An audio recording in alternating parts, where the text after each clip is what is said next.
Yeah, what's up, friends? Let's get ready to get going. FOMC day. Y'all ready for this? Smash the like button if you can. Hold subscriptions to the channel if you haven't already. Thank you for tuning in. We love you guys. Guys and gals.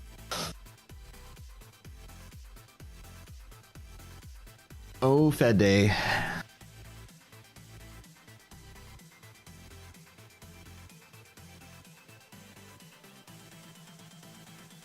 Oh, thanks, man. I'm glad you like the music.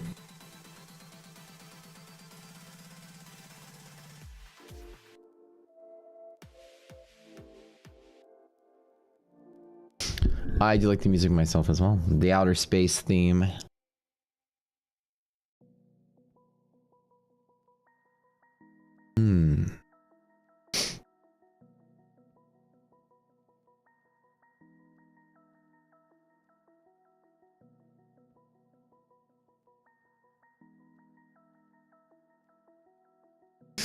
All right, let's take a look at anything pre-market. Nothing's going to matter today except for Fed, so we'll talk about that in a little bit.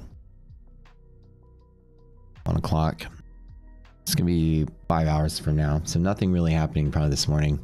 Market might have a little bit of movement, but I think this is such an important day because we've already priced in the possibility of rate cuts as the market's been rallying, although it's not likely going to happen today. Anything can happen, right? Especially the market being so healthy.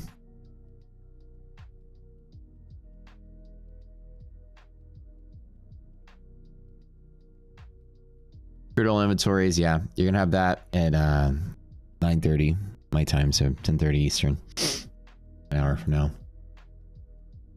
We do have a 52.33.75. Let's just put this here. Horizontal ray. Is that yellow line that we always talk about?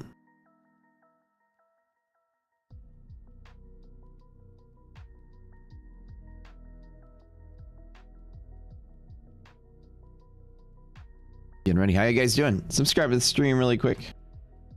Give it a click. Give it a follow. Give us some love and smash that like button too if you can. Bottom of the stream.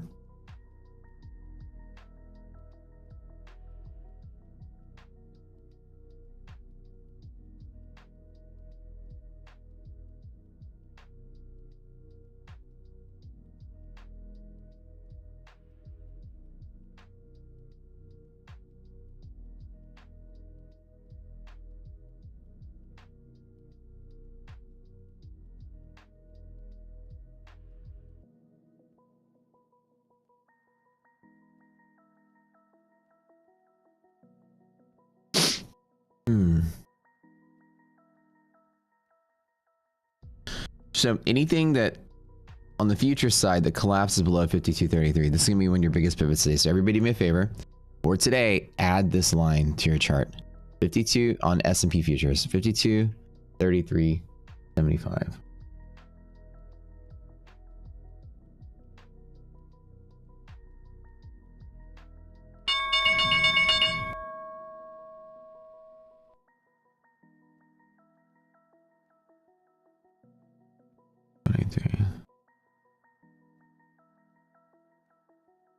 Okay, opening up out the door, resilience is positive.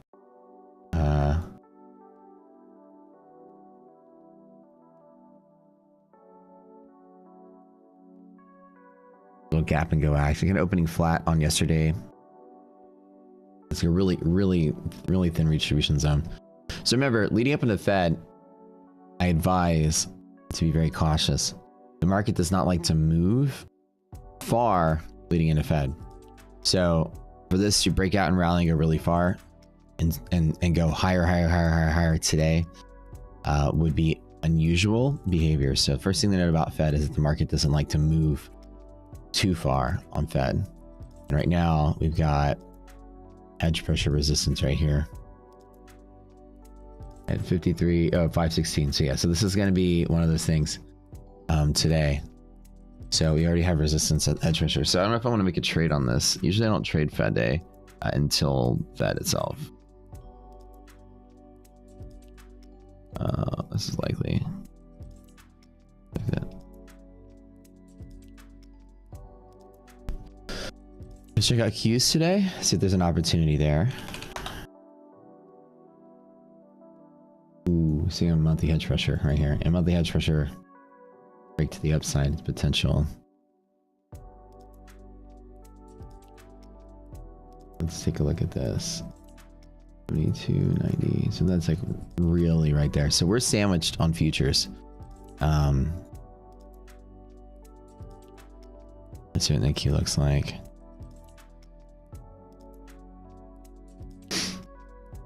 It's not that clean of a setup today. Yeah. So we're inside DD bands, market's clean and square. We are inside of DD bands, market's clean and square here too as well. So in reality, you've got kind of like two different pressures. You have hedge pressure here. Oops. You have yellow line here. We got kind of this pressure here. In all honesty, I think Fed can create activity that after creates volatility. We are in a new VIX triple V, so let's go ahead and do this really quick. Let me draw this. This is something that's going to be useful today.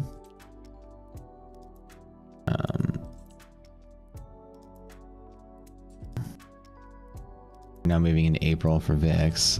I'm going to draw this triple V line right here. Give her this yellow line. Now.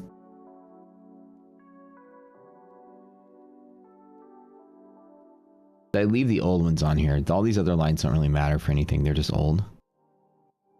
So February and March at the same spot. Oh, okay. Let me just clean it up a little bit. I'll come do this one later. Okay. So everybody take note today is 1454 on VIX futures is a level to take note of. 1454. Hey man, good morning to you. Let's trade today. Coming from Reddit. Hey, what's up? Hey, what's up, Aiden? How's it going? Good to see ya. Oh, Reddit. Very nice. Okay, so resistance right here, hedge pressure expected. So market's gonna have a hard time doing anything. Break of this, not expected.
Okay.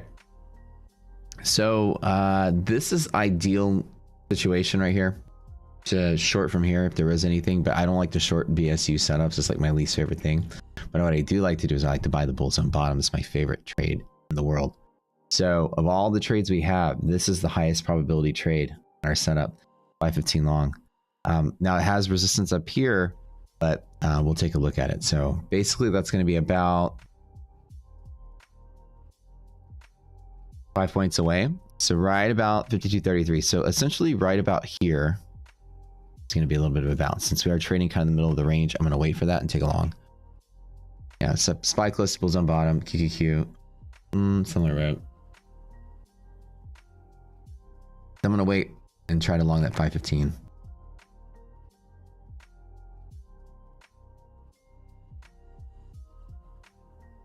Okay, cool. I'm going to wait for that. Using the tools at Rocket Scooter.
Okay, right on the edge, right here.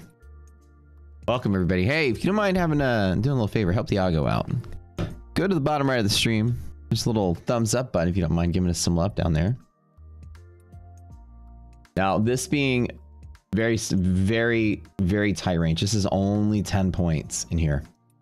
I'm gonna want to make sure I get right on the edge. There's no reason jumping early. If it pivots from here, I'll miss it.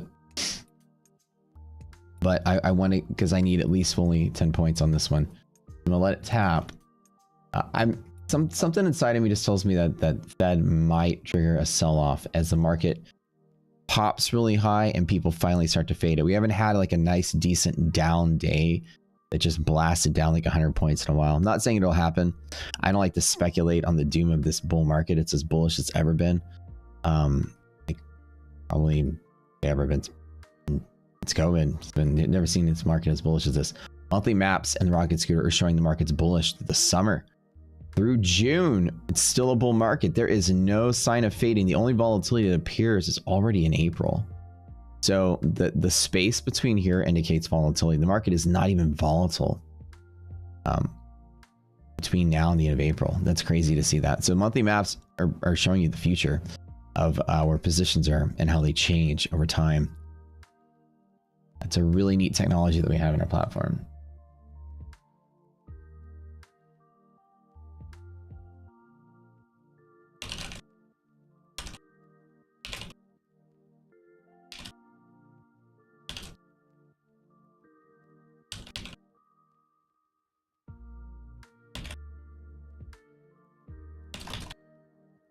Okay, so I'm not going to buy on this trick bouncer here. Really, there is not a lot of movement.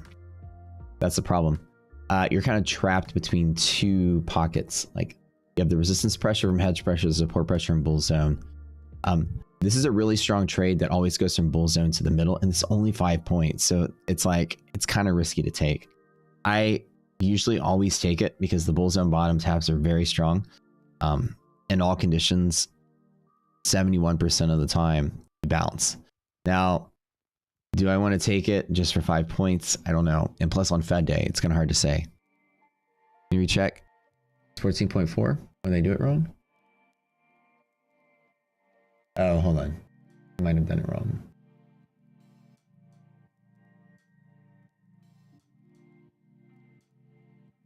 Oh, it's 14.4. What the heck? What did I? Yeah, don't listen to me. It is 14.4. Thank you. Yep, sorry. 14.4. Thank you guys. So that's the resistance on VIX. Now, I do think the market is still really bullish even from here. Today's Fed day can be very extreme. So be very careful trading today. Maybe worth a scalp from here in the middle. We'll see. Always a really strong potential. How do you guys like our new data feeds, by the way? They're awesome, right? Like, this is like you get your first Lamborghini or your first whatever, and you're like out there racing it.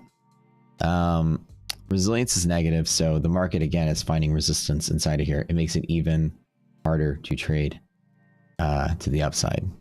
So while we do have resistance here, unfortunately, it's not really that good of a tradable day. Can you guys see there's all kind of parts to this that are pointing kind of like to this middle area? It might be a flat day till Fed. Resistance here, resilience less than 0 is resistance there as well. This number right here. It'd be cool if I did it in a different color. How about that? Let me draw it with a different color. So y'all can see a little easier. So using Rocket Scooter, we got a pretty easy setup here. Support from BSU 1. You have resistance, resilience less than 0. So this is this. This is this. So you're gonna have upward pressure here to the middle, downward pressure from there. So literally the market's sandwiched, and I don't see there's any motivation for it to go anywhere. Hedge pressure. So, I mean, and it's 10 points too. It could be flat. It was flat almost all night. Market practically went nowhere. So until leaving up until Fed, there's really not much I can say the market's going to probably do. It's still bullish pressure. The DD ratio shows that 85% of the market cap, this number right here, is still flexing in a bull zone, which means the market's getting some natural longing. This negative resilience is a decent setup for some downside movement, though. Problem is the downside movement hits downside support. They're kind of like sandwiched here. Bar for FOMC.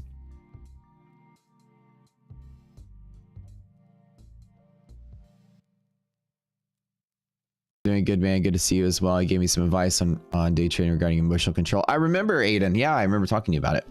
So this is a good example of the emotional control stuff. When you can see that the market has very little to travel, your resistances are pointing two different directions. And I'll tell you more about what the platform's doing in a second. This doesn't look like it's worth following. It doesn't look like it's worth doing anything.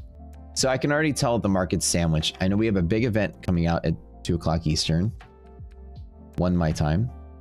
So the idea that when FOMC comes out, let's draw that in the biggest possible dot I can find. Holy moly. All right. The Fed interest rate decision. The question on everybody's minds today is, will the Fed cut rates, right?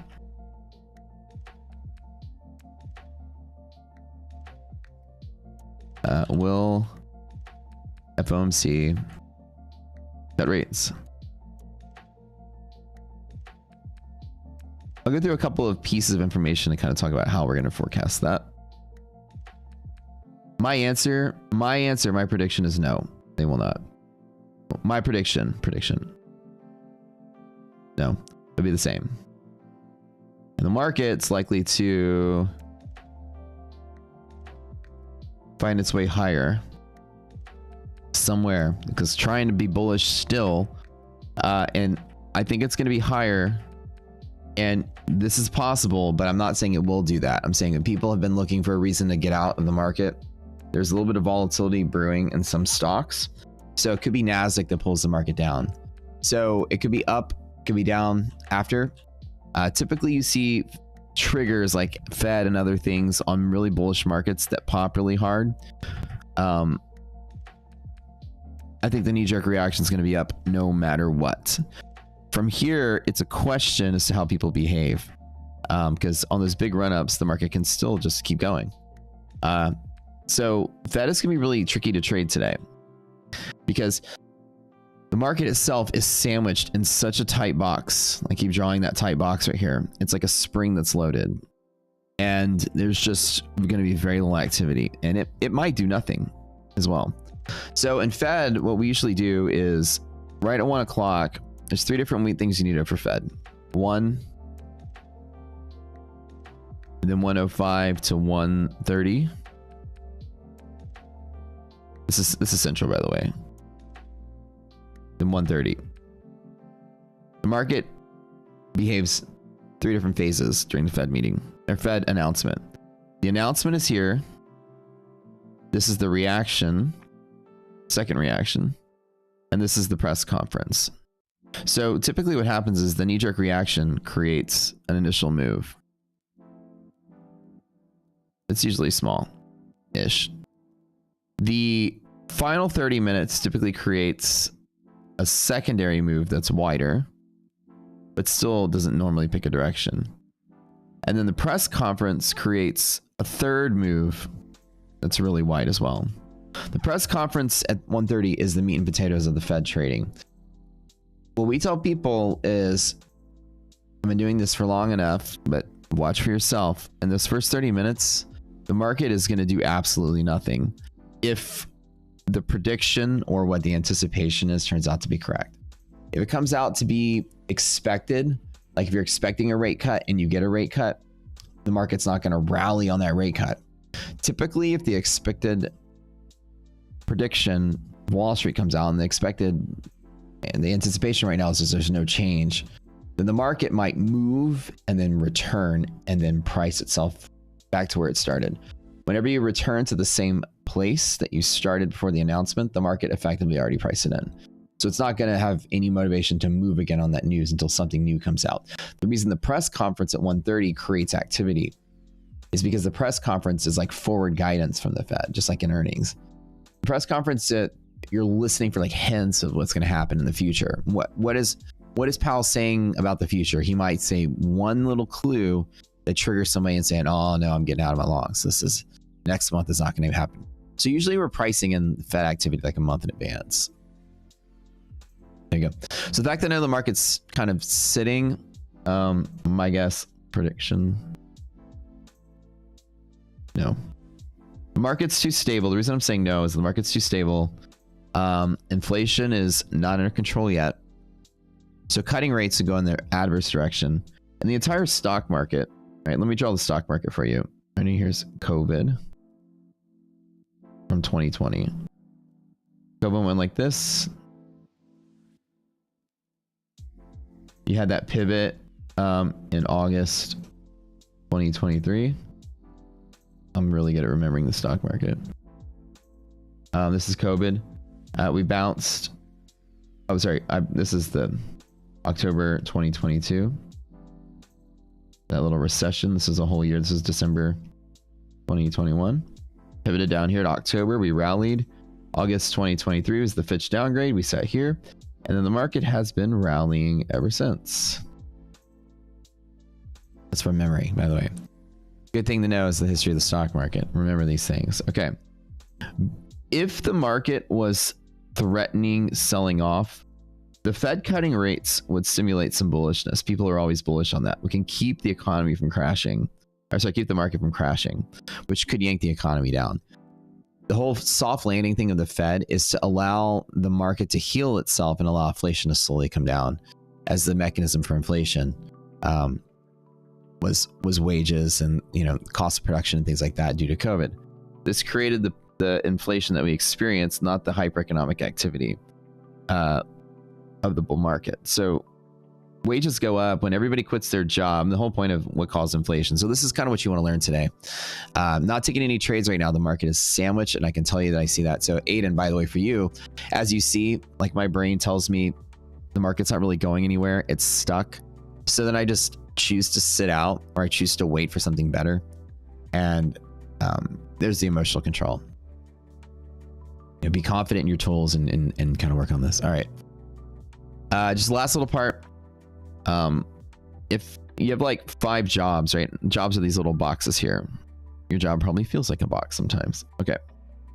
And everybody gets laid off. There's 5 little stick figures here. This one apparently is shorter than the others on accident. And this one right here, there we go, has a top hat. Okay. He's going to be our example here. So everybody got laid off. These are jobs that need people. These are people that need jobs. So everyone got sent home at COVID. And then when the doors opened back up, everyone was kind of questionable. Yeah, I don't want to go to work. I want to work from home. I'm nervous about COVID. And but then this one person was like, yeah, me. Heck yeah, I'll go back. And he might have made like 100K a year, right? And he goes here and there's 5 people like, look, we need to get back to rolling. We need you to come back and drive our forklift. He's like, yeah, well, I make 100K and you need me and there's no one else. The guy on the streets offered me 150. You can offer me 200. I'll come work. These companies are like, oh, man, I don't know if I want it. It's expensive, but we need to get rolling, right? So let's hire this guy. And so the one person that goes for the job now just got a raise. And they're super happy because they got a huge raise and they filled the role. And as people slowly went into work one at a time, wages got a nice little bump like that. All through here. So the inflation was created by the idea that you kicked everybody home. There's all this narrative about a flu that would kill you, and then people were scared to go back to work. And so with that being said, you have that one person that finally gets the salary increase, and pretty much everybody did that. And not only did everybody get the salary increase, but the people that were working from home was an efficiency decrease. So production efficiency was down. Cost of labor goes up. The shutdown of like truck drivers and things like that made shipping lanes congest. You couldn't get raw materials to places fast enough. You couldn't mine things out of the ground fast enough, chop down trees fast enough. So we basically have a shortage of materials and imports. And so the price of things go up. So wages go up, price of things go up. There's your inflation. That kind of inflation is different than normal inflation, which is driven from like hypereconomic activity. Like I open a store and I'm going to call it like Matt's Burgers, right? And it's going to be a house. And somebody else across the street, let's pull somebody random from the stream. Lee, Lee. Okay, we'll call it Lee's. Lee's. I'm just pulling somebody there with the hands. Lee's Burgers. Burger shop. We're both across the same road, right? And I'm the best burger store in town. And there's like a line. It's so long, it like wraps around the store a couple times. And I'm like, I sell my burgers for like, you know, $10. And then this one opens up and it's pretty good too. Huge line, $10. And then opportunistic capitalists here decide, you know what? I'm going to take my profits and start reinvesting in my company. And also want to raise my prices a little bit because I can. So I have competition across the street. So I'm not raise it too much, but let me raise my prices to $11 just because I can. I'm expanding. I'm hiring more people. So I need to raise my prices and bring it to $11. And I notice that my line doesn't get any shorter. And then Lee over here sees the same thing and goes, oh, well, their prices are 11. So I want to compete against them, but I should probably raise my prices too. So let me raise my prices to like $10.75. And then my line gets a little shorter. Their line gets a little longer for people who want to save money. And all of a sudden we can raise price and we're in a price war to converge, but prices are going up. And then this person also expands, you know? And so the idea is that like, as people are making more money and spending more money, I'm paying my employees more who now go out. Maybe I give them all raises because we're doing so well. I want them to stay there. Then my employees go out and they shop at other places. Since they made a little more, they spend a little more. And because they spend a little more, just like this line getting longer and I make more, and whatever they spend it on, this shop or that shop or that shop or that shop goes through this process as well. Making more money, investing in yourself, spending more money, paying your employees more, et cetera, et cetera, et cetera, et cetera. And remember, paying your employees more was the first mechanism of COVID that made wages go up after COVID anyways. So when you look here, that type of activity where people spend more and buy more creates inflation. The prices go up of things, and that's what actually inflation is. The second one, typically Fed's rate hikes curb that very heavily, because when people are making more and their jobs are better and they're making more, their credit risk goes down, and so credit becomes more available in those types of environments. So people can go out and get credit cards and actually spend more than they make, which takes that speed of prices going up, goes faster and faster and faster. So as credit becomes more available against your productivity curve in the economy, you have this kind of like available credit causes you to spend more than your GDP or your output. So the net sum of everybody's production and money that comes in, people spend more than that because you're borrowing from credit. So credit becomes available, and people spend more. And when the Fed cuts rates or raises rates, it actually affects the bank's willingness to lend money. And so you can slow down spending by raising rates because people have less credit available. If you connected all the dots, it's really what happens. Member banks can park money in the Fed for a higher deposit rate, and they're less likely to loan that money out if the risk is too high. If the risk of growth stalls, right, in businesses, but you're paying people more, you will see that as decline, and so therefore you might, as a bank, say, well, let me lend out less money. The economy's probably going to turn down. So the idea is that credit gets throttled a little bit. But with this kind of inflation we're experiencing now, this kind of cost push inflation that started, is not that hyper-economic activity where everybody's doing awesome. It was an inflation that started from shortages. And so the Fed's interest rates cannot change the cost of labor. There's no direct connection. So the problem with what people have been doing since 2020, maybe you guys have learned by now, at least learned from here, is that the Fed really has no handle on inflation. Inflation is not coming down because the Fed is raising rates. A little bit of an effect. Inflation is coming down naturally because people are going back to work after COVID, and companies are doing better. And now when you saturate the job market with more people for the jobs that are there, the more people that need jobs, the more unemployed people there are, the more desperate those people are to take the job, and the less of a salary they'll take. So once unemployment goes up, then inflation comes down naturally. This kind of inflation is actually curbed by people going back to work. Pretty neat, right? So let me tell you how I predict what the Fed's decision is going to be pretty much almost every time.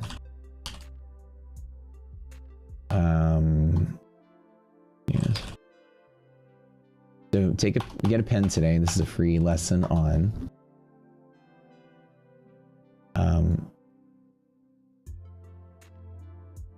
these parameters. You're going to learn about, again, see markets go nowhere. We're just talking to stay busy. Okay, last couple pieces. All right.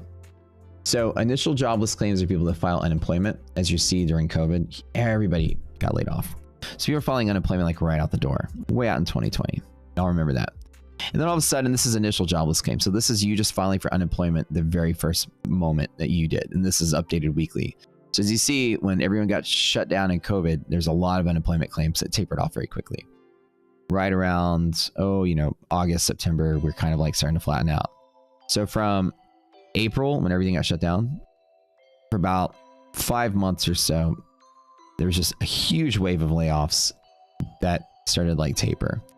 And then all of a sudden, we've kind of like stabilized until now. Now, if I zoom into here, you can see that there were like these humps. These are like waves of layoffs as well. And the economy went through like a little mini recession for a little bit. Companies were laying off. This is seasonal layoffs after Christmas in 2022.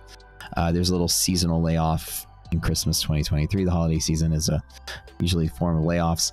These are just natural layoffs in the economy, or the business, whatever. There's nothing that really caused this. It's just the economy creates those waves where companies are cycling people around. Maybe you laid people off because you're paying them too much, and you brought people in that you can pay them less. As this is what's typically happening in this environment. Okay, so the second thing to take note of is the continuing jobless claims. It's the number of people who after week 1 are still filing in general. So all the people that total, the initial was just who just filed that week. This is all the people filing in general. So week 1 plus everyone else. And as you see, since COVID, there's been kind of like a growth of that. It's been pretty bad. So people that are filing for unemployment insurance, there's more and more and more of those people as time goes by. See this? So there's more and more and more unemployed people. Take note of that. Remember the guy with the top hat, 5 jobs and 1 person. That person can demand whatever salary they want. Now you got a certain amount of jobs, but more people that need them. So wages can come down in that effect. This is the number of jobs you have. The last thing you want to see, the JOLTS. The U.S. Bureau of Labor and Statistics give you the JOLTS. And the JOLTS will show you what a JOLT is available job that needs to be filled, that can be filled in 30 days, that there's active recruiting to fill the position,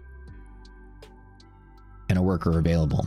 So there's a job that's there and no bottleneck for somebody to get it and someone trying to fill it. So it's like, we have a job, we need somebody now in 30 days. So it's an aggressive number, and this comes out once a month as well. And as you see after COVID, the JOLTS go way up because there's a lot of open jobs. People basically got laid off, and then the companies opened back up. People didn't want to come back to work because of COVID, so JOLTS went up. Available jobs are there. And right about May of 2022, that started coming down. So the available jobs started coming down. Keep in mind, if companies are growing and creating jobs, JOLTS will go up. If companies are laying people off with the same amount of jobs, JOLTS will go up. So layoffs and hiring sprees both can make JOLTS go up. Keep that in mind. JOLTS can come down the opposite. Either jobs are getting filled or companies are eliminating jobs and they're going away in general. One's good, one's bad for the economy. So you put the two together, you can see that the total number of unemployed people, or the jobless claims, are roughly the same. They've been flat for about a year. Okay, you'll see this. It's basically flat. It's high, but it's flat. And JOLTS being flat now as well. There's a lot of available jobs. There's a lot of people that need jobs, and they're not getting filled. Now, as JOLTS have been coming down, The one can argue, I hate that there's a little box that shows up when you're hovering. Let me just draw it.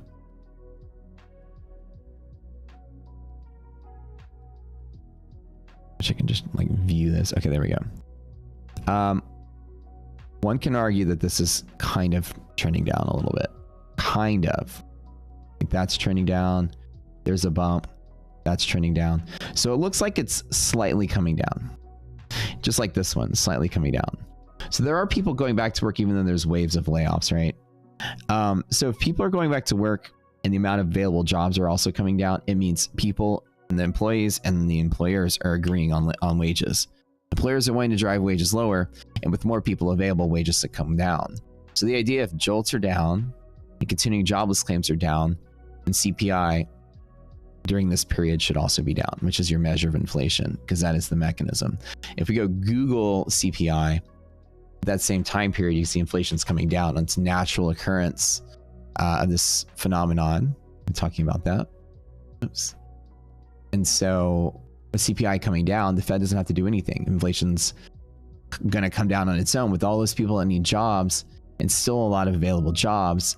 It's just going to take a matter of time before the worker is desperate enough to take a lower wage, and that'll bring inflation down. So let me bring up CPI. So I hope you guys learned something today. We're just kind of waiting for Fed. So I already said, just to repeat, there's not any new amounts of layoffs, which had waves of layoffs over the last couple of years, that people that got laid off are still having a hard time finding a job.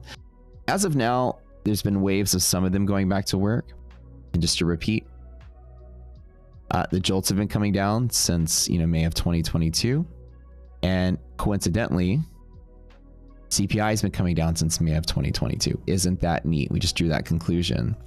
So inflation from about the same time has also been coming down because the guy with the top hat that wanted 200K got laid off over the last 2 years. And now he's shopping around in those same places and saying, hey, I need a job. I had 200K from the last place, and they're all laughing like, yeah, dude, that's your COVID salary. I know he paid you 200K and he laid you off. And the same reason we're not going to pay you 200K. We'll pay you 150. This person's like, well, but my house that was 400K is now worth like 700K, and I'm renting, and my over these 2 years it went up, and my landlord raised my rent by like 50%. I need more money, and the employers are like, well, we don't want to pay you more. And then that standstill is what's causing things to stall out right now. People are in the boat of negotiations right now. People made a high salary in COVID and having a hard time getting it. So they're shopping around and transferring jobs very quickly to be able to make more for inflation. Companies need to perform better to be able to pay them more as well, to be able to have them. They still need the workers. JOLTS are still pretty high, but people want too high of a salary. And as you see, that first wave of this came down from the first thing I taught y'all. As the number of unemployed people go up and JOLTS start going down, it means you have maybe 6 workers. I'm not gonna draw 6 figures, 6 stick figures. You have 6 people in 5 jobs. So now the power is in the hands of the employer. Whereas in COVID, when you had 5 jobs and 1 person, the power is in the hand of the laborer. So in this particular instance, you have wages coming down. And so CPI has been coming down. And CPI has stayed low and has not gone up while the stock market's gone up. Companies have made more, but they're not raising their prices of things. They're probably making more and paying people more money so that their employees can be happier and stay at the company longer to ward off inflation. So if companies are raising prices, if you remember the old burger example,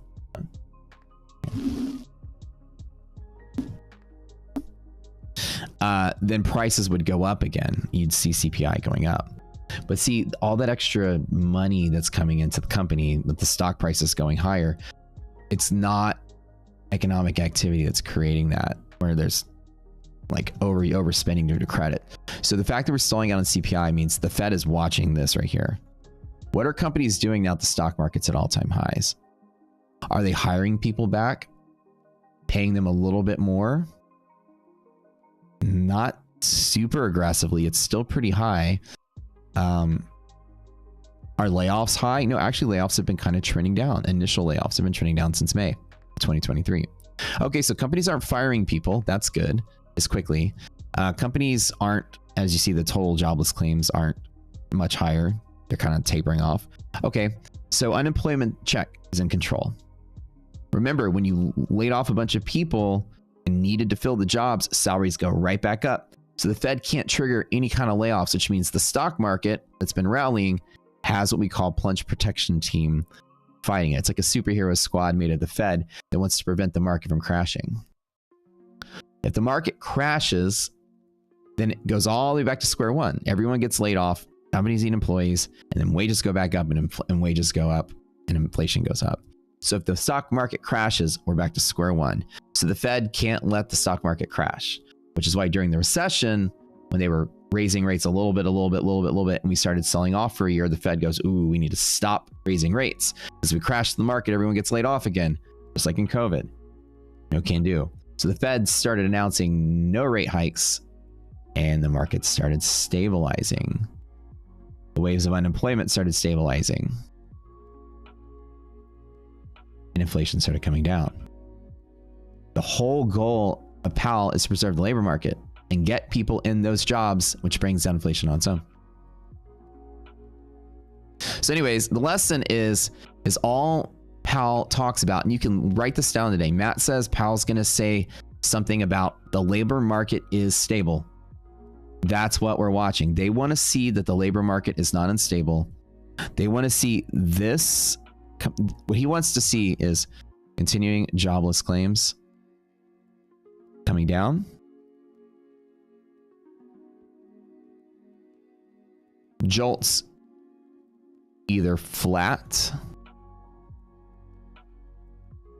or up. If jobless claims are going down and jolts are going up, this means expansion, okay? That we are creating new jobs. People are going back to work and we're still outpacing them with the available jobs. Jolts are going to be flat, which basically just means, I guess nothing here. Creating jobs not as fast. If jolts are going down, as jobless claims are going down, it means people are going back to work with no expansion. No expansion. Okay. Expansion creates inflation. So if this expansion thing is happening, then inflation is there. The Fed is more likely to raise rates, especially when the stock market is high. If the stock market's high, raising rates can be bearish, but we can kind of survive that because it's at highs. If the stock market's already depressed, like after a year recession, raising rates could crash it. So it's kind of like driving a boat. If the stock market's doing too good, the Fed's more likely to raise rates or less likely to cut rates in this environment. If the stock market is selling off, the Fed is more likely to stop raising rates to keep it from crashing. So what Powell wants to see is the jobless claims coming down and the jolts coming down. These two effects are going to be no change in behavior, no change in policy. If this is happening and this is happening, more likely to raise rates, especially when markets are at all-time highs. Because now again, this effect is not an immediate raise rates. This effect is delayed. People are going back to work and companies are expanding. That's going to create like a couple of years of inflation, right? 1 to 2 years. People are going to go to work and drive up the economy and prices are going to go up. It's a slow process. So if this is happening, if they're pinching like this, one's going down, one's going up, that CPI that was flat is going to start slowly going up as well. And after like a couple years, the Fed's going to start raising rates to drive it back down. So like, even if they're pinching together, it's not like they're going to raise rates immediately. But the mechanism right now for them to cut rates is that the CPI naturally goes lower, and it's been sitting flat for a while. So while that CPI is flat, it's still because there's this like labor mismatch. These people are still unemployed and there's enough jobs to get them in there, but the people aren't going back to work. And so if the Fed behaves too quickly, workers are going to go back at those high wages and inflation will persist. They want to get that under the 2% target. If they hold out, then every single month that you're unemployed, you get more and more pressure to get a job at whatever salary you can get, including a cut. So it's a waiting game. And so Jay Powell is trying to starve some unemployed people. It sounds morbid, but you think about the chess player behind the scenes, trying to put the pressure on the worker who wants that $300,000 a year salary to sit on their ass and watch Netflix and go to Zoom calls for a job to make their normal wages of 150. People make less, they spend less, companies eat your business, they lower prices, inflation comes down, it all works out like that. That's where we are. So today,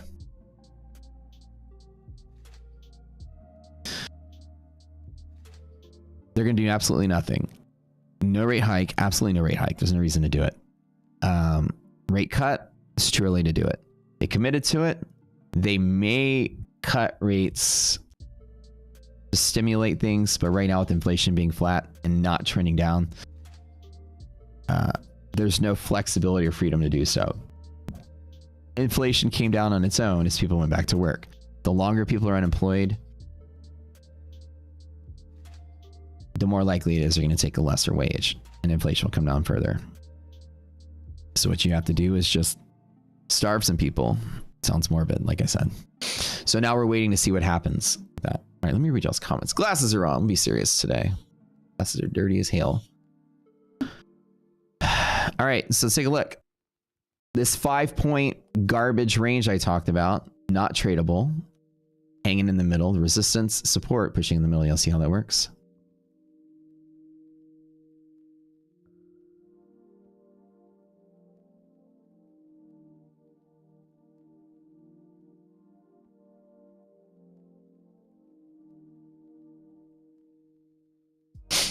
Yeah, S&P 6000 is absolutely coming in. I think 5,500 by summer was my prediction last year. So yeah, what are you guys saying? What do you got? Data feeds are crisp. You like it? Oh, nice. Platform is actually like max champion. There we go.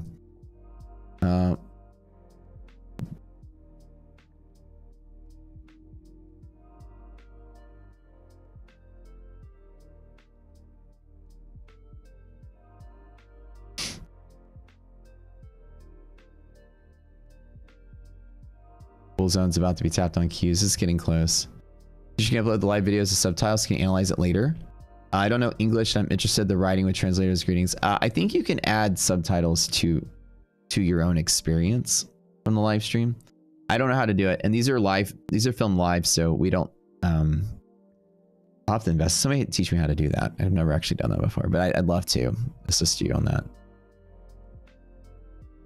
that. These are the overnight pivot. Hedge pressure monthly, hedge pressure weekly,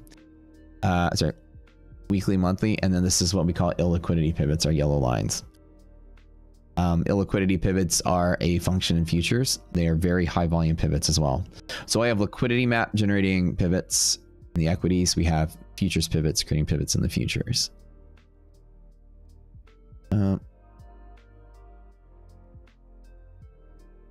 So Adam Ryder, makes sense. Wait for your setups to be confident when they're there. Thank you. Yeah, just wait for your setups. Like, and knowing that the reward and risk isn't even there, I'm not excited to even touch the market today. Nelson says, yeah, that's exactly right. You went from making 45 to 75 due to people not wanting to work. That's for a restaurant industry, so that's crazy high. That's almost doubling your salary, right? That's crazy.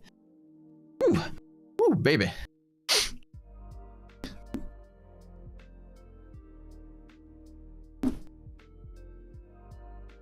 They can raise your rent 50%, no questions. Well, not raise your rent, but like your new lease, right, could come out. I don't know. They just raise your rent in the middle of a lease. You're locked into a contract. But your next lease, they come through and will raise your rent. Okay, you know. You've been learning a lot from you, Matt. Love the streams. Oh, Sam, thank you. It says no subtitles, captions available. How the hell do I do that? Must be like a setting somewhere. Let me go to edit. Let's see if I can do subtitles.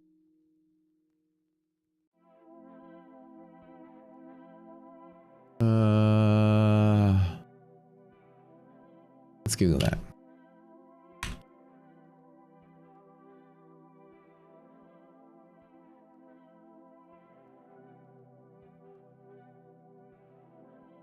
Settings, click setup, turn on closed caption.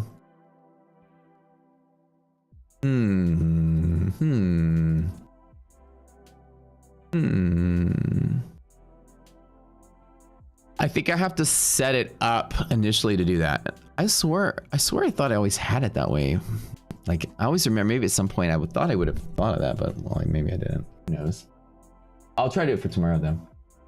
All right, what up? Yeah.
Exercise positive, yeah. It's just kind of bouncing around all over the place. But as you guys can see, right, we've been trading long enough. If you stay here for a while, you'll start to learn that the market, you know, we move for different reasons, and that we make sure we understand how the market's moving every single day. To wake up today, and maybe you didn't know this, you've never traded Fed, but all the you know, experience of the market, I'm just letting you know, market's going to be flat and go nowhere for about 4 or 5 hours, and we've been flat and gone nowhere for about, you know, the first hour of the day. So what's neat is that when you learn to day trade, make sure that you're out there not just throwing technical indicators on your chart and throwing money left and right at trades. To wake up and know the market's probably going to go nowhere with a high probability, it's the power you want to be as like a professional or full-time trader. You wake up and be like, the thing looks stupid. So hear this. I'm gonna set out. I'm not gonna do anything. Just gonna hang out with Matt, talk about whatever. Chill till 1. Not really tradable, 6-7 points up or down. There's no real pivots that we're tapping. It's just kind of like meh. But let's spend those 30 minutes to kind of like investigate. Is the Fed going to cut rates? Stock market is at all-time highs. Imagine the announcement of a rate cut today. The stock market would scream higher. It's not expected. And you would go up 50 to 100 points on that news. The market would just go boom, straight up. And who knows what people will do from there. It'd be a huge frenzy. You'd be handing out free money to shareholders with that announcement. Value of everything goes up. Inflation won't come down as fast. So it's just dangerous to announce rate hikes, rate cuts too early. I know they committed to it by around this time, but all the data suggests that it's not going to happen. Now, when Powell gets up there and starts talking, he's going to say the same stuff. Labor market's stable. Inflation's still high. Wages are still high. I checked Matt saying, damn, Matt predicted all of this. He said that he was going to say these exact words. And he will. Because if you understand the motivations of the Fed, you can actually forecast what he's going to say because you're looking at the same data he's looking at. So he's not going to be happy with where inflation is right now. He needs to come down a little more. And so the narrative is going to be just like that. We're watching for improvements in the labor market. Okay. We're watching for wages to come down, employment to go up, yada, yada, yada. Basically saying is like we're looking for the natural effects of time to heal our inflation problems. People finally start going back to work. More people are filling those jobs. Wages going to come down. Okay. You have enough unemployed people unemployed for long enough, they'll work for breadcrumbs because they're starving, and wages will go to 0. And they will work for whatever you give them. So the longer people stay unemployed, the faster inflation will come down from that mechanism. Now, inflation has other mechanisms, but at least the cost of production, the labor side of it will come down. The other side of the coin is materials and raw materials availabilities, and are there any geopolitical things limiting us to get raw materials in places? The world's kind of stable right now, so there's not really any bottlenecks in shipping or anything crazy going on, causing inflation in certain pockets of like commodities or whatever. Everything's just kind of equal right now. There's no giant war going on affecting some kind of trade somewhere. The Ukraine and Russia thing is not really creating huge waves in like the energy prices. So like kind of like a stable-ish world right now economically. Inflation's just high everywhere. It's really high in places like Canada. I hear my friends in Canada are like completely like underwater. It's like people with jobs feel like they're in poverty. So like inflation's hitting bad a lot of places. So it's still a problem. You might not feel it here in the States. Grocery bills are going up. I think I ordered like 25 or 30 things in the grocery store yesterday, and it was like 120 bucks. I always remember that stuff would be like 60 bucks a couple years ago. So being able to sit here and say, not only going to try to guess what the stock market's going to do, it's going to go nowhere. I'm going to predict what Powell's going to say, what his rate hike is going to be, rate cut. And I'm going to predict what he's going to say in the press conference from the available data. You want to be a strong trader? Be that far ahead. Draw those conclusions. And you can say, like, Matt, where did you learn this? Can I read a book on how you learned all this? You know where I learned all this? Nowhere. These conclusions are very easy to draw on your own by just looking at the data. Go to investing.com, get that economic calendar, trade for a year or two. You will know which data moves markets, and that tells you that data is important to traders. Supply and demand is all I was explaining earlier. Higher supply against the same demand, wages will come down. Lower supply against the higher demand, wages go up. So just learn about it from making here and learn about it. But drawing those conclusions on my own was kind of just basic logic. It wasn't too hard to come through and see that. And then Powell goes and talks in the press conference. He watches a couple times. He says what they're looking for, and you just go dig. It's like a puzzle to solve. Like, yeah, we're looking for improvement in the labor market. And I go, labor market. Okay. It's jobs, people needing jobs, companies needing people. Okay. Let's draw some relationships and try to figure it out. And I just put the chart side by side and started studying the trends, and I kind of taught myself. So I'm kind of like, I learned economics on the street.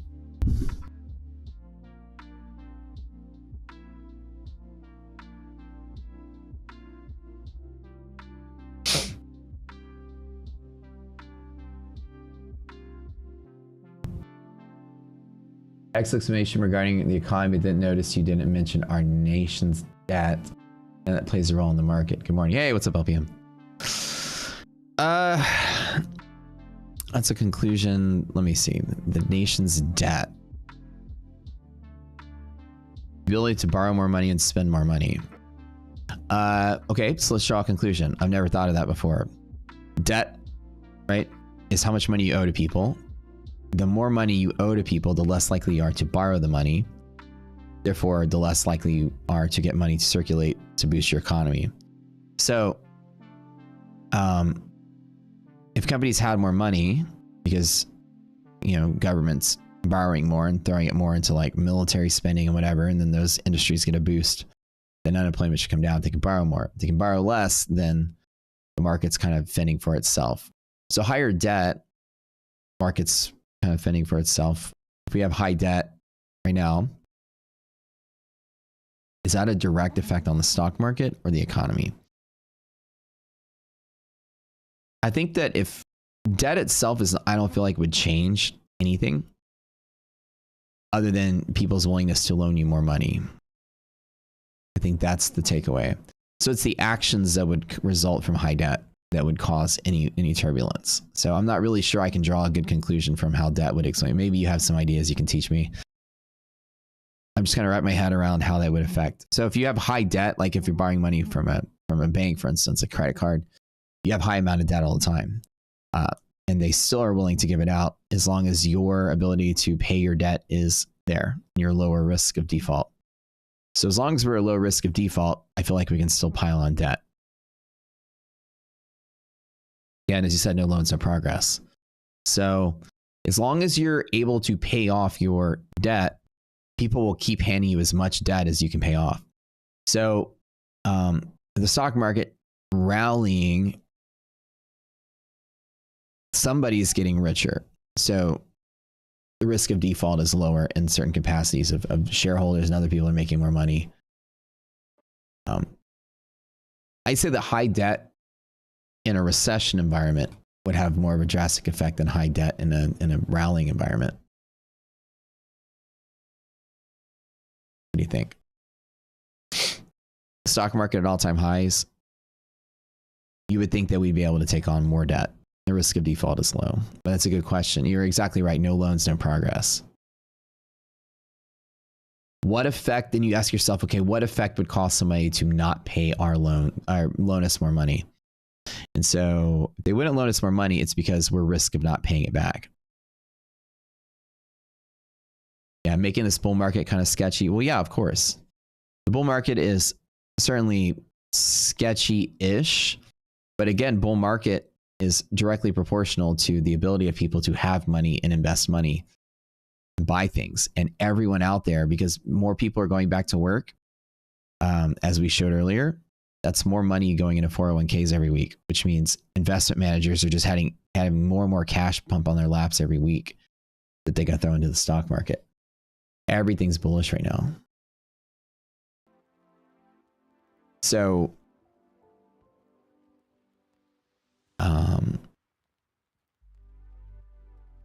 yeah, I would say sketchy on that note, yes, but in general, the bull market is substantially justified by people going back to work. Just imagine you have 10 people that aren't working, and all of a sudden they all go back to work.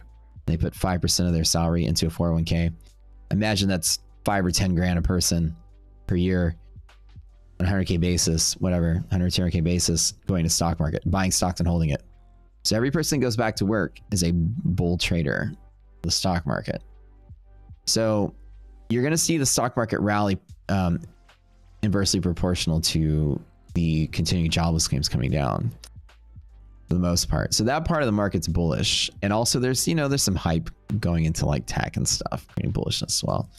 But I would say that debt would be a bigger moving thing that would have like more sudden catalysts, I would say. Like the Fitch downgrade as an example. If your credit rating is downgraded, then you're less likely to borrow money. The stock market went bearish for like 3 whole months just on a tiny downgrade of our credit rating from just one agency, from Fitch. Not even the biggest one, right? Or the most important one people care about. That was enough to send the market spiraling for like 3 months. So that affects like the willingness for people to lend money to you. If your credit rating is lower, then you can't borrow as much, or yeah, just like a credit card. Nation's credit score went down for a little bit. So the actions would be like that. An action or somebody announcing, something would be the catalyst that would create a sudden V pivot in the market. But it's like high debt, I would say, hard for me to see it correlating with a market condition so like quickly, or doubting like the current state of the market itself. Like high debt should doubt this bull market. I wouldn't put the two together as quickly. It's kind of like saying the market's too high, it's got to crash at any moment, but then it just keeps going higher. So I would say that like until something happens, like we overborrow or like they start downgrading our credit further, then you can start calling sketch on the bull market, I'd say. But that's just the way I'm picturing it right now in my head. I'm just trying to draw like a conclusion on it. So I remember when that Fitch downgrade happened, the market just like went down. Nothing happened. Just one event, one announcement, right?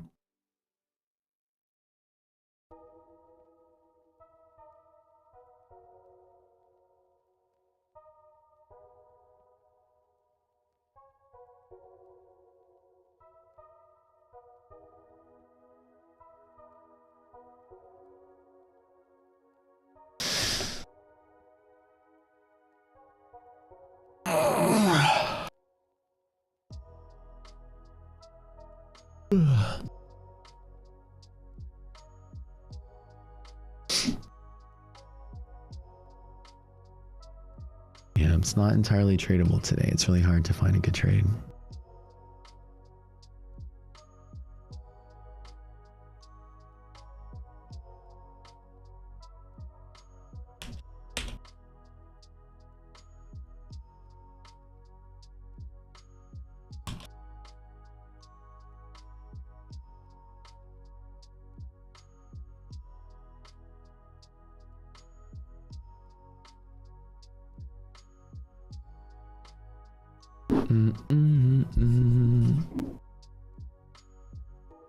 What counts as a catalyst? Oh, so let me see what we're talking about. So what we call a catalyst is different than what most people call a catalyst. Our catalyst has a definition. A catalyst, according to us, is when the stock market moves on any sudden event or anything, any instrument in futures. So you actually measure catalysts in futures. So you take futures. These futures are going to price in the future effect of that event. So an event happens, somebody like tweets something, market happens, right? Sudden up or down movement. This column that says RI on the platform, these numbers here, if the market moves at least this number on the event, let's use the S&P as a basis, 32.5.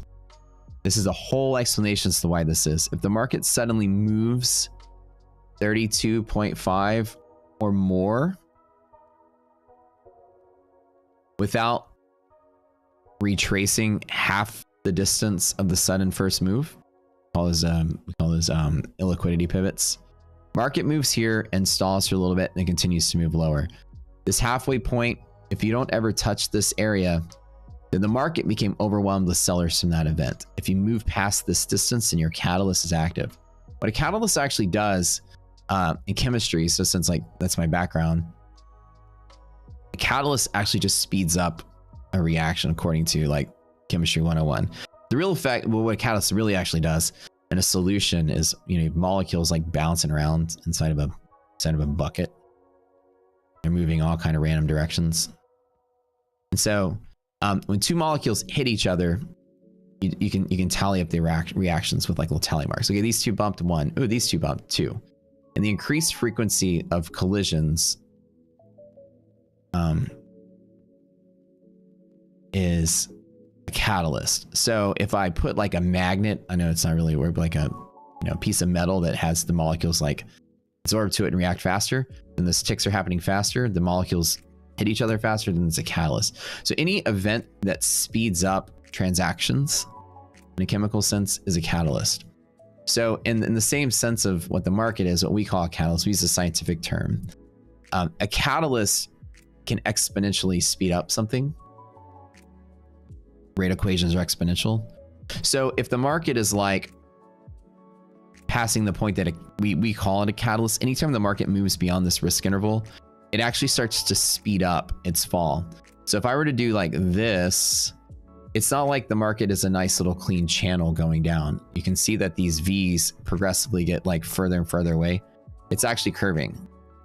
It's speeding up. It's exponential. So what happens in exponential dependence is like, it's like a domino effect. Somebody gets a margin call that forces somebody out, that forces 2 people out, that forces 4 people out, etc. So it starts to like move faster. So what we call a catalyst is any event that moves the market greater than this much, which increases the frequency of collisions. So a collision is like, oh God, market's falling and I'm long. Shit. Oh, this person went through a margin call. Market dumped even faster. I guess now I'm in one too. Then I dumped and that fell on somebody else, which fell on somebody else and fell on someone else. It creates a domino effect. So a catalyst is whenever the market moves more in the risk interval, the domino effect probability is really high. Risk interval is reverse engineered from CME Span, the program that sets margin requirements for clearing firms. It's a whole thing about what that tells you. Margin requirements are set in futures based on the expected moves based on where people are positioned. So if people are positioned further away in futures or options or whatever, the risk is higher, the volatility is higher, margin requirements go up. If people are I say position, but their risk is like where they squeeze out, is tighter, then liquidity goes up, volatility comes down, risk interval comes down. It's risk interval is the amount, it's actually expected to be the amount of movement the market should sustain or less on a sudden event. That's exactly what it's designed to reveal. Margin requirements are actually set on that principle alone. If the stock market were to suddenly drop on a news event, what's the expected sudden drop? That's this. And it's derived from margin requirements, because the whole point of setting margins is to not pass this risk channel that causes those domino effect margin calls. When I discovered that, 2015? I ripped into the process of how that equation works and reverse engineered it. So when an event happens, like an announcement, you will see that something magical happens here. The market finds volume in exactly that distance and stalls out. And then it makes its decision to keep going. You will never see the market just fall 50 points and then keep falling. Markets move in discrete intervals, futures markets do, and all of them do that. So anytime you have a nice little bump in the market, it's going to be that number. And let me show you 32. I'm about to blow your minds. You want to see how cool this stuff is? You may not have noticed this happened before. If the market's going to fall 40 or 50 points, it's going to fall in chunks. But every 32 and a half, and again, that number changes and requirements change. Let me show you something. Mind, I never use technical indicators ever again. There's 32 and a half box. Okay. So when markets suddenly nosedive, think or swim dance. You can stop dancing now, think or swim. Thank you. My goodness. Gotta love it.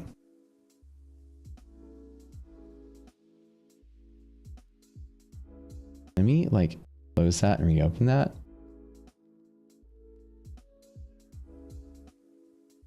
I think there's some scaling as like going off the chain here. Trying to load all that data. Stop dancing for like a hot minute. Okay, perfect. All right. Let me just kind of like bring up some instances of it. Markets tend to move in here's the pivot, the overshoot wick, 32 box, 32 and a half. There's a range right there, 32 half. Sudden moves. There's a range there, 32 half. Look at that. Stalls out. Look at this. It's not magic, it's just math. And once you see it, you can't unsee it. Yeah, so this is one of the things that one of the first things I actually made. Just pick it repeats, it can go all over the place. Look, here's this one. From peak to trough, sudden nosedive. There's the wick. Y'all see that? That's like 5 days of data. This is 6 or 7 times I showed it to you. It's prominent all the time. The DD band is actually a risk interval up and a risk interval down from the close price of the previous day. It's another thing that happens. Here's this one, and now again, it's contained in the box. That's really the takeaway. You want the containment. There's one right there. There's a big sudden. Let's find a big catalyst. There's one right there. I mean, guys, if your mind's not blown, you understand that if it's some engineers on the stock market, we're going to figure out some things. Risk interval does not change daily. It changes when the margin requirements change. The margin requirements are set to ward off a sudden catalyst, creating margin calls and market makers. If people are going to get squeezed right here to have margin calls, right, then they're going to lower the margin requirement, which is going to make the box smaller. It's the probability at which margin calls create a domino effect beyond that range. So the probability of margin calls goes down, they're going to raise the margin requirements in futures. It's a math equation. There's one right there. There's one right here. Like literally, once you see it, you can't unsee it. So, index futures requirements don't change that often. It's like a couple of times a year. Commodity prices, oil and gas, things like that can change almost daily or every other day. Commodities are a little harder. So it's a neat thing. So the DD bands you see are exploiting the same principle. If the stock market moves a risk interval overnight, the catalyst is a market somewhere else. The catalyst itself is Asian markets or European markets have rallied too far and our futures have become unstable while our stock market itself is closed. So the risk interval is designed to contain the overnight trading when our stock market's not even open. Futures will go up when other markets are rallying or selling off, they'll go down. And if we move too far too fast, the market becomes unstable. For that sole reason. Wake up, market opens, we're up here. People that were short are already in a margin call and they're gonna start to behave really erratically. Yeah, it was 31 for a good chunk of last year. It's been 32 for a month now. Yeah. What's up, Cheyenne? So no trades today. Market's back to flat. Let's call it. Let's come back. You know, I might stream again at FOMC if I'm around. So yeah, no trades today. Market's just doing nothing. Watch that do its thing and then kind of sit back and call it 8. This kind of move is still bullish. I don't ever see this as being bearish. The markets pop and drop like this and still consolidate at a low. The market's gonna slowly try to fight its way higher. I'm not ever at all wanting to short this. Resilience is negative, so you still have pressure this way. Bull zone is still good. You still have pressure this way, like we said. The market's stable in the middle. I think it's still gonna kind of drift up in the Fed. This is what the day is probably gonna look like.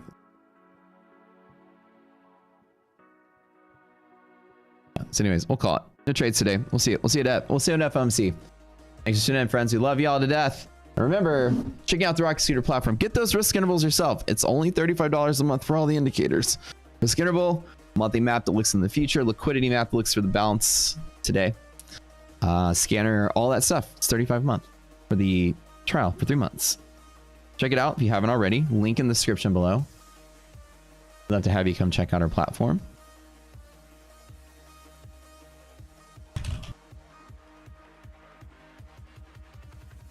Click this link here and go check it out. Big things are happening here. Marketplace coming out soon.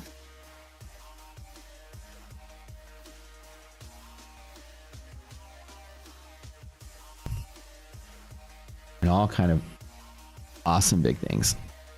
We love y'all and thanks for tuning in, friends, every day. I love having y'all here. See y'all at 2.